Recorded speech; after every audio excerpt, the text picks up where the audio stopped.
పచ్చడి వేసుకున్నాక అక్క రెండు మిక్స్ చేసుకుంటే బాగుంటుంది. ఈరోజు ఆనకాయ కూర, చికెన్, నిన్న చేసిన చింతపండు పచ్చడి అనమాట. ఫుల్ వీడియో చేయమంటారు నిన్ను. అవునా, చాలా మంది తెలియదట. ఒక్కరు ఇద్దరు తెలుసు, మేము కూడా చేసుకుంటామని పెట్టారు. ఇంకా మిగతా వాళ్ళు అయితే తెలియదు, ఒకసారి వీడియో వేయండి చూస్తామని అన్నారు. ఫుల్ వీడియో చేద్దాం ఖచ్చితంగా. ఈ పచ్చడి అయిపోయాక మళ్ళీ వేసుకునేటప్పుడు. మీరందరూ అన్నం తిన్నారా? తినలేదా కామెంట్ పెట్టండి.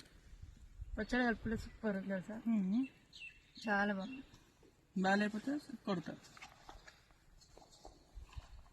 చికెన్ వనికి రాదు, పచ్చడి బాగుంది.